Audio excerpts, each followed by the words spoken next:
Unfortunately, we take an L on the first Locky two-step and Locky Trinity of the year as Jose Johnson goes out there and gets submitted by Felipe Bunez in the first round of their matchup.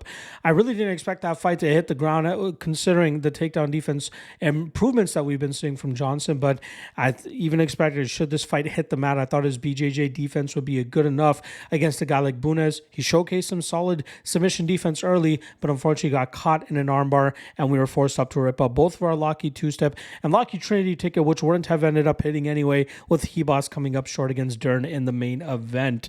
So not the start that I wanted for the year here for the Locky two-step and Locky Trinity, but we get right back on the horse and try to get the damn thing on the road with this next one here for UFC 311. And I am very, very upset that the Beneil Dariush and Renato Moicano fight is no longer happening, as I did have Dariush as my third leg here, or my third step in the Locky Trinity.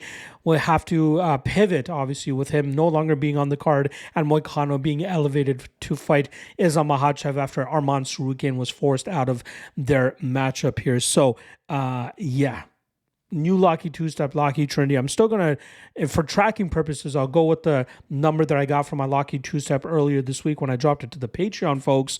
Again, that's where you're able to get these parlays nice and early, where we normally get better lines than when I drop it on Friday for the public. So this is not one of those circumstances, because there has been action against one of the opponent or fighters that I have on this. So let's get right into it. First step in the Locky two-step is going to be Grant Dawson as he takes on 40-year-old Diego Ferreira. Now, Dawson obviously has had a couple of speed bumps in his career, but you cannot overlook the fact that he has a tremendous 22-2-1 record. And a lot of that is due to his wrestling and ability to scramble and dominate opponents from that opposition. His cardio has gotten much better throughout his career, and I expect him to put the 40-year-old Diego Ferreira through the ringer. Ferreira has had some solid moments over the last couple of fights, pulling off upsets and coming through late, but I believe Dawson will not suffer from the cardio issues that we've seen from past opponents, most notably Mateusz Rombeski, and I think that we'll see Dawson be the one with a better cardio, slowing down and breaking Diego Ferreira, eventually finishing him in the second or third round of this matchup. But again, an outright win here cashes the first step in the Locky two-step.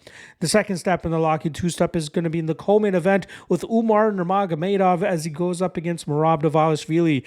I think Nurmagomedov has the perfect game to thwart the high activity and high pressure style of Merab. I think we'll see Nurmagomedov do a good job in terms of utilizing his front kick up the middle, staying active with his unorthodox kicking style, but also having some success in the grappling realm defensively in terms of keeping Merab off of him, but also chaining those attempts to get some dominant positions for his own.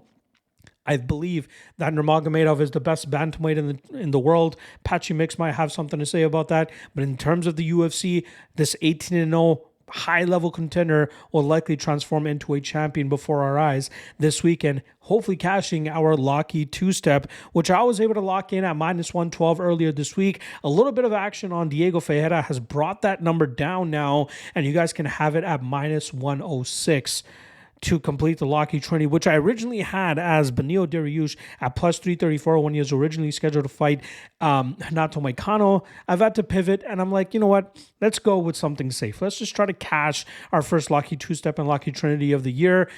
So let's go a little bit safer. We're going to go with the chalky Jailton Almeida as he goes up against Sergey Spivak.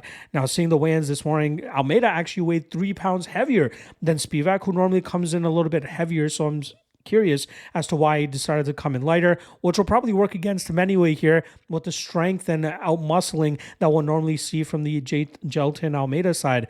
Look for Almeida to utilize his trip takedown to get that dominant position against Spivak, and from there I think he'll try to lean more so on the TKO finish here, landing some nasty elbows, some big ground and pound, and eventually getting the stoppage here. I think it happens within one round. I think it happens relatively easily, and hopefully that allows us to cash our Locky Trinity, which again, not as juicy and not as flashy as the past Locky Trinity as I've had, which normally hit that +200 range. I got it in at +140 just now. So again, just trying to get on the board here, just trying to get that confidence back and cash that Locky Trinity here for you guys. So again, Dawson, Nurmagomedov, Locky two-step, and Jailton Almeida as a Locky Trinity. plug it in if you guys are feeling as confident as I am, and hopefully we can talk about getting a dub next week when we do this segment once again. All right, I'll see you guys later this evening for the prop drop for UFC 311. See you guys then. Peace.